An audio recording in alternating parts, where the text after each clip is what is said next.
शहरीकरण यानी अर्बनाइजेशन को इस सदी का मेगा ट्रेंड माना जाता है। दुनिया में बढ़ रही सिटीज की संख्या और सिटीज में बढ़ रही पॉपुलेशन, इस डेडली कॉम्बिनेशन ने हम सभी के सामने ग्लोबल वार्मिंग, क्लाइमेट चेंज इत्यादि समस्याएं रखी है।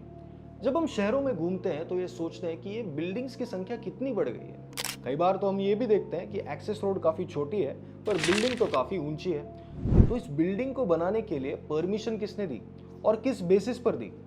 तो दोस्तों, बिल्डिंग कितनी ऊंची होनी चाहिए और बिल्डिंग का एक्सेस रोड कितना लंबा होना चाहिए, इससे रिलेटेड कई सारे नियम म्यूनिसिपल कॉर्पोरेशन के दायरे में आते हैं। इसे जनरली बिल्डिंग बायलॉज या फिर डेवलपमेंट कंट्रोल रेगुलेशन कहा जाता है। कागज पर लिखे गए इन नियमों का पालन अगर जमीन पर ठीक से हो तो हमारे शहर वेल प्लान्ड हो सकते हैं।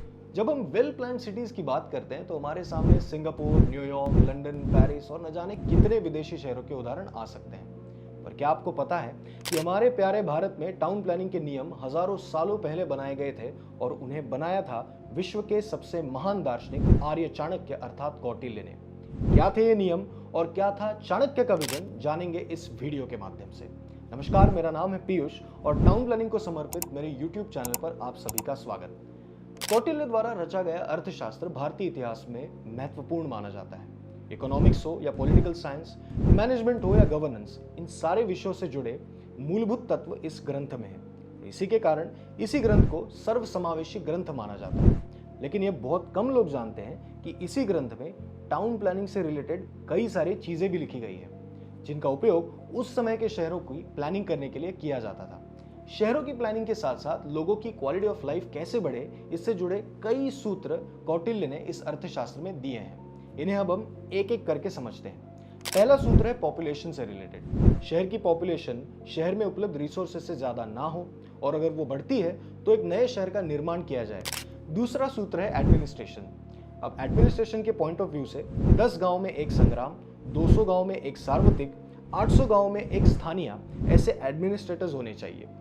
तीसरा सूत्र है व्यापार यानी बिजनेस से रिलेटेड। अब ये बिजनेस अच्छे तरीके से हो इसलिए शहर मध्यवर्ती इलाकों में हो, शहर का एरिया ज्यादा हो और वो एक ऐसे तालाब के पास हो जिसमें 12 महीने भरपूर पानी हो। भौगोलिक रचना के अनुसार शहर का आकार या तो गोलाकार हो या फिर स्क्वायर शेप या फिर रेक्टेंगुलर शेप का हो। अब आजकल हम लंबाई और ऊंचाई इंचेस या फिर फीट्स में काउंट करते हैं। चाणक्य के समय पर यही ऊंचाई और लंबाई दंड इस यूनिट में गिनी जाती थी। इसी के बेसिस पर शहर की दीवार ऊंचाई में 6 दंड हो और उसकी विड्थ 12 दंड हो। इसी दीवार के भीतर 14 फीट, 12 फीट और 10 फीट ऐसे विविध बंकर 4-4 हाथों की दूरी पर बनाए जाए, ऐसा भी एक सूत्र है। पूर्व पश्चिम और उत्तर दक्षिण ऐसे 3 रास्ते शहर को विभाजित करेंगे, जिसमें मेन रोड की विड्थ 8 दंड और बाकी रास्तों की विड्थ 4 दंड हो, ऐसा भी एक सूत्र है।